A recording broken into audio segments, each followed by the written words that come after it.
안전평화운동 손해 내지는 시기상조다. 네, 예, 특히 한국 전쟁에 관련해서요. 네, 그렇게 생각하실 수도 있겠는데 한국 전쟁이 끝나지 않았기 때문에 모든 전쟁은 그 전쟁이 끝나면은 피스 트리티 평화협정을 맺어서 전후 처리가 돼야 되는데 공식적으로 끝나지 않았기 때문에 한반도에 더 군사적인 긴장과 남북의 대립과 또 우리가 계속 그 국방비를 어마어마한 돈을 쓰면서 미국의 무기를 사들여야 되는 이런 상황이 아닐까 그런 측면도 한번 생각해 보시면 좋겠고요.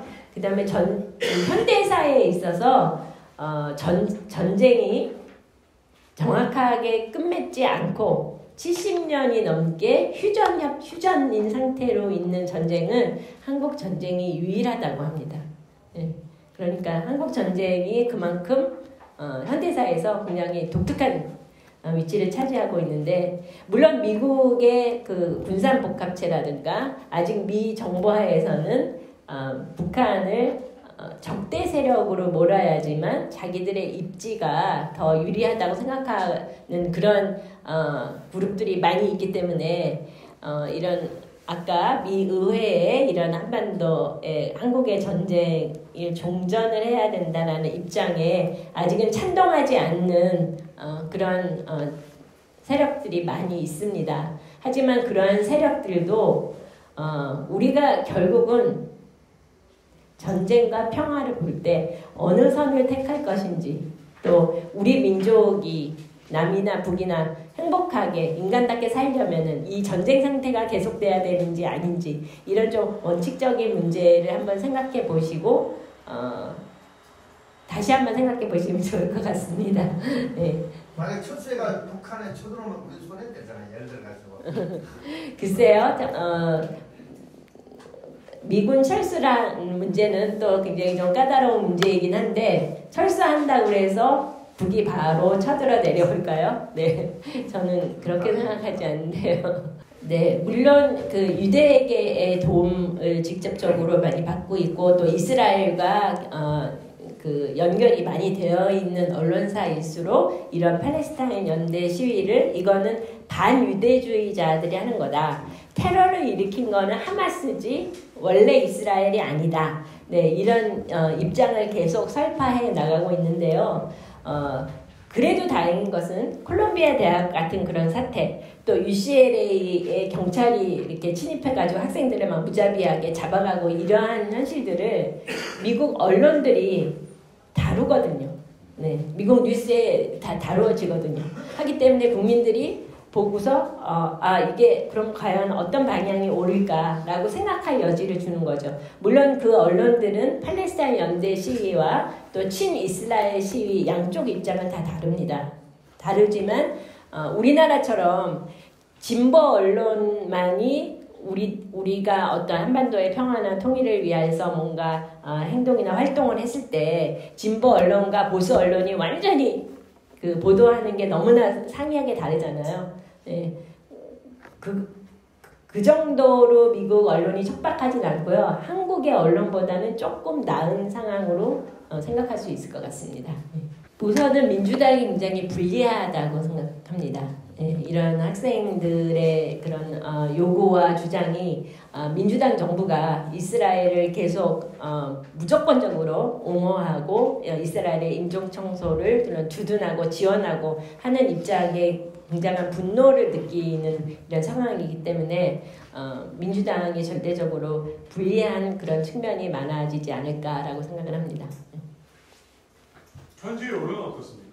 객관적으로 요즘 여론조사 결과를 보면 객관적으로는 또 트럼프를 또 상당히 싫어하는 그런 여론들이 아주 비등하기 때문에 지금은 거의 반반이라고 보시면 될 것 같습니다.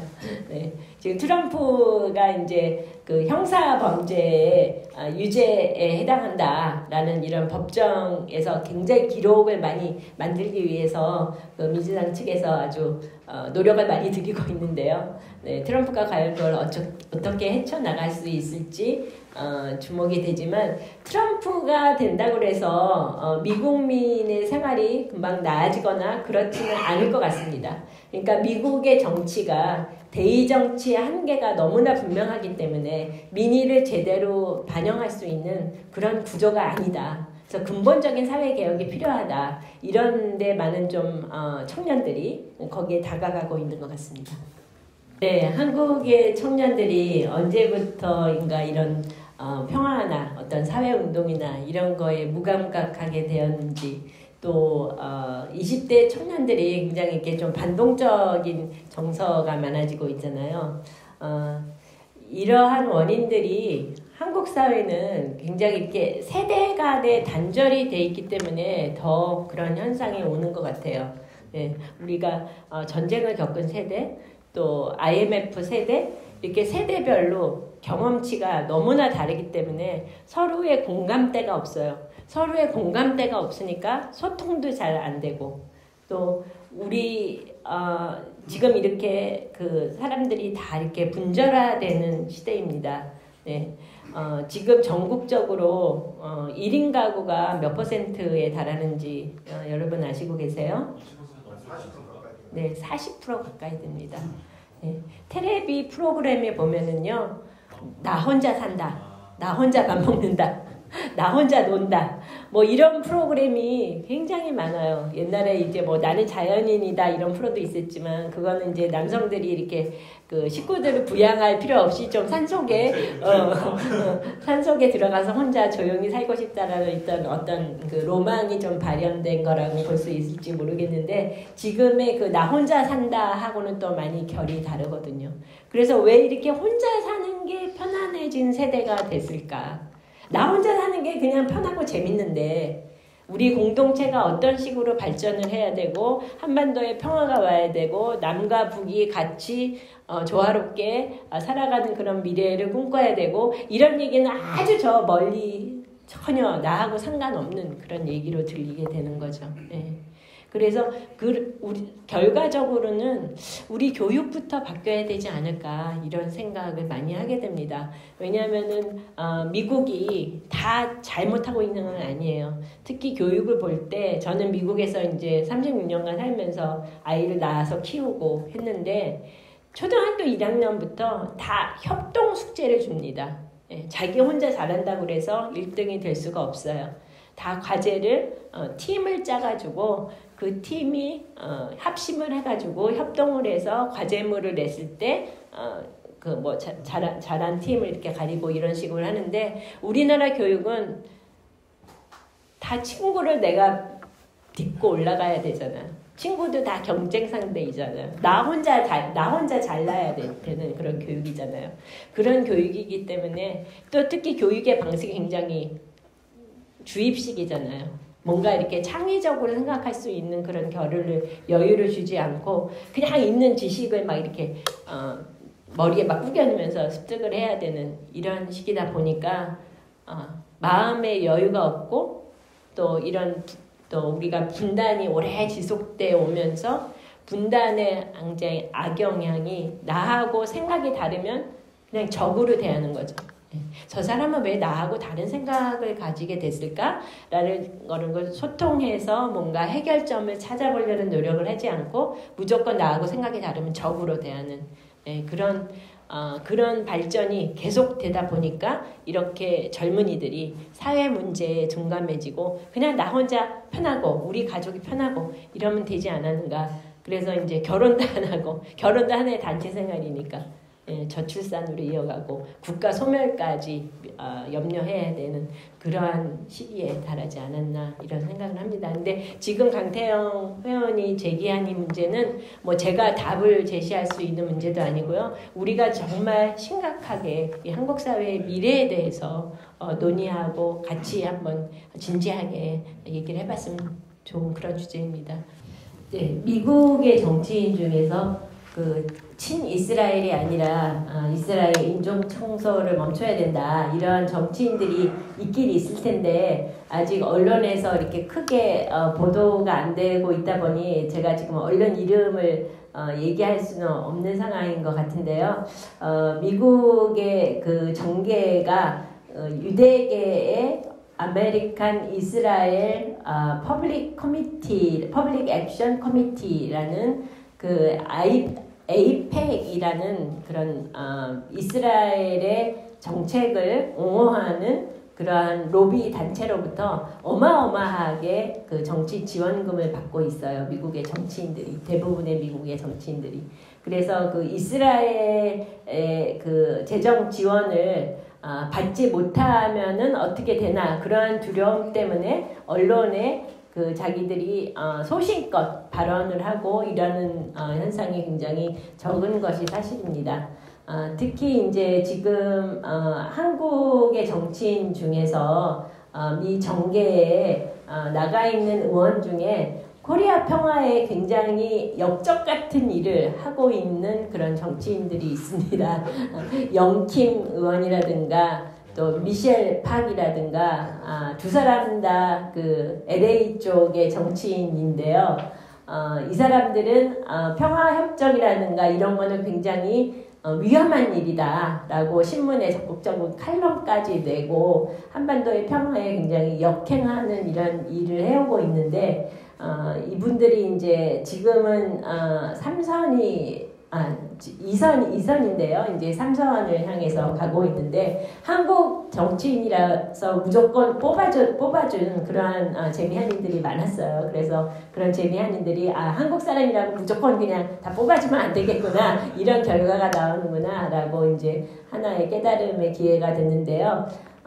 앤디 킴이라는 미 하원 의원이 지금 미 상원 아주 유력한 미 상원에 들어갈 수 있는 그런 가능성을 가지고 있는 의원인데, 이 의원이 한반도 평화 문제에 굉장히 적극적이고 의식도 아주 건전한 걸로 알고 있습니다. 그리고 제가 직접 만나본 정치인 중에서는 데이빗 킴이라는 LA에서 이번에 또 연방 하원에 두 번째로 도전하는 그런 젊은 정치인이 있는데, 이 친구가 아주 의식이 좋아요. 아주 의식이 좋고 코리아 평화를 위해서 미국의 정계를 어떻게 움직여야 되는지 이러한 의식이, 아주 정치 의식이 뛰어난 친구인데, 이 친구가 동성애자예요. 그래서 LA에 있는 많은 그 보수적인 교회들이 데이빗 킴을 당선 못하게 하는 그런 운동까지 하고 있는데요. 근데 아깝게 지난 선거에서 4,000표 차이로 떨어졌어요. 그래서 이번에는 좀 이 데이빗 킴 후보가 민주당 연방 의원에 꼭 들어가서 한반도 평화를 위해서 큰 일을 해주기를 많은 사람들이 기원하고 있습니다. 네, 미국 사회가 종교와 점점 멀어지는 길을 택했습니다. 그래서 지금은 그냥 본인은 기독교라고 믿고는 있지만 교회에 나가지 않는 이런 사람들이 절대 다수를 차지하고 있고요. 특히 이렇게 종교 문제하고 연관을 지어서 이스라엘이나 팔레스타인 문제를 얘기하는 그런 움직임은 별로 없는 것 같이 지금 인식이 되고 있어요. 그런데 이제 기독교 중에서도 또 평화 문제에 굉장히 애쓰는 그런 그룹들이 많이 있어요. 그래서 이제 유엔 건물에 가면은 유엔 건물에 가장 가까운데 철치 센터라는 데가 있는데, 거기는 많은 종교인들이 뭐 특히 감리교라든가 또 메노나잇이라는 또 종파가 있더라고요. 이런 분들이 코리아 평화를 위해서 자기들이 열심히 그런 그룹도 조직을 하고, 유엔도 같이 우리가 아까 유엔 앞에 그 종전평화 캠페인의 서명 결과를 제출하는 행진 보셨듯이 그러한 행진을 할 때 같이 해주고, 또 미국 정부나 미 의회에 그런 서명 전달을 할 때 적극적인 역할을 해주고 그런 걸 경험할 수 있었습니다. 실패했다라는 거는 주류 언론들이 월스트리트를 점령하라라는 이런 구호가 더 이상 이렇게 눈에 띄게 보이지 않기 때문에 이거는 그냥 한때 지나가는 운동이었지 이렇게 성공적인 사회 운동이 아니었다라는 게 이제 그 월스트리트를 점령하라 운동에 있지 않았던, 그 운동에 참여하지 않았던 사람들이나 미 주류의 시각이고요. 아니다. 그래도 우리는 성공했다라는 시각은 그 운동에 참여했던 사람들이 우리가 미주류의 그 언론들이 실패라는 자꾸 딱지를 붙이려고 하지만 그렇지 않다. 월스트리트에 점령하라는 운동을 통해서 이 경제적인 불평등에 더 많은 사람들이 눈을 뜨고 이 경제적인 불평등을 우리가 꼭 해결해야만 해. 이러한 문제의식을 미국 사회에 저변에서 넓게 확대시켰다. 또 그러한 운동을 커뮤니티 차원에서 해야 된다. 그냥 이렇게 구호만 외치는 운동이 아니라 실제적으로 사람들의 삶을 바꿔나갈 수 있는 그런 운동이 돼야 된다. 그래서 커뮤니티의 운동가들이 더 많아졌다. 이런 작은 운동가들이 많이 나왔다는 게 하나의 성공의 잣대를 볼 수 있다. 이러한 시각이었어요. 그러니까 모든 운동은 자기가 속한 지역사회에서부터 출발을 해야 되는 것이 정석이라고 생각을 합니다. 그래서 앤서 같은 경우도 보면은 앤서 같은 단체도 중앙에 물론 브라이언 베커가 있고 하지만 전국 곳곳에 지부가 있어요. 전국 곳곳에 지부가 있고 그 지부에서 그러니까 사람들이 자주 만나고 조그만 일에도 시위에 같이 참여하고 또 교육 활동을 같이 하는 거를 굉장히 중요하게 여기고 있어요. 특히 이제 코로나 시대에는 줌으로 많은 것이 진행될 수 있었기 때문에 예를 들어서 이제 코드 핑크 같은 단체를 봐도 줌으로 하는 여러 가지 그런 팔레스타인의 문제에 대해서 우리가 썸머 스쿨을 한다. 뭐 이러는 것이 홈페이지에 이렇게 게재가 돼요. 그러면은 줌으로 일주일에 한 번씩 그 시간에 들어가서 꼭 그 사람들과 같이 그 팔레스타인에 대해서 배우고 서로 같이 이렇게 의식화되는 작업을 같이 갖는 거죠. 또 특히 그런 것을 청년들을 상대로 해서 굉장히 지속적으로 잘 해왔다고 보여지는데요. 브라이언 베커가 얘기하기로도 앤서 같은 자기네 같은 단체 또 다른 단체 반전평화 단체들이 청년들을 상대로 해서 지속적으로 우리가 교육 활동을 해왔기 때문에 이런 청년들이 이제 그 의식화가 축적이 돼서 이런 팔레스타인 시위 그러면 다 이렇게 길거리로 나올 수 있게 된 그런 배경이 됐다고 그분은 그렇게 해석을 하시는데요. 그러니까 그거를 실제로 아까 사진을 보여드린 맨하탄 한가운데 어떤 건물이나 교실을 가지려면은 비용이 어마어마하게 들어가요. 하지만 그 사람들이 그렇게 재정을 마련을 해가지고 맨하탄 한가운데 피플스 포럼이라는 아주 근사한 장소를 마련하고 거기서 계속 교육 행사가 있는 거예요.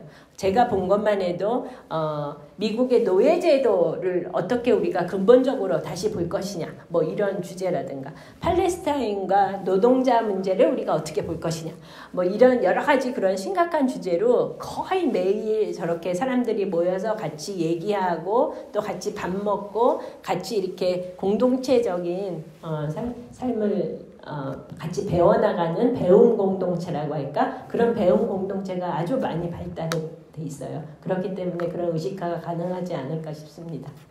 북쪽이 지난 80년 동안에 그 남쪽의 진행 과정을 지켜보니까 이제 자주라고는 전혀 찾을 수 없다. 그래서 우리가 이제 기대를 할 수가 없다. 이렇게 판단을 내린 것 같고요. 하지만 그럼에도 불구하고 우리는 북쪽을 계속 파트너로 여기고 이런 전쟁 없는 세상을 만들어 가는데 북쪽을 지속적인 파트너로 여기면서 앞으로 그 해외 동포들이 어떠한 역할을 할 수 있을까 이렇게 완전히 마음의 문을 닫아버린 북을 우리가 어떤 식으로 조금이나마 변화시킬 수 있을지 그런 가능성을 좀 찾아보고 싶습니다. 네. 그리고 제가 한 가지만 마무리하기 전에 좀 강조하고 싶은 말씀은 미국의 패권이 쇠락하고 있는 것이 사실입니다. 하지만 미국도 사람이 사는 세상입니다. 그래서 거기에는 정부가 민의를 대변하지 못하는 그런 나쁜 정치인이라든가 비효율적인 시스템이 있는 것이 사실이지만 미국이 하루아침에 폭삭 망하지는 않아요. 왜냐하면 그 안에 있는 굉장히 수많은 또 선량한 의지를 가진 사람들이 있거든요. 그렇기 때문에 우리가 이런 평화를 원하는 전쟁을 반대하는 이런 사람들과의 연대와 끈이 더 중요할 거다. 앞으로 그들과 같이 해서 전쟁 세력을 물리쳐 나가면 좋겠다. 이 말씀은 꼭 드리고 싶습니다.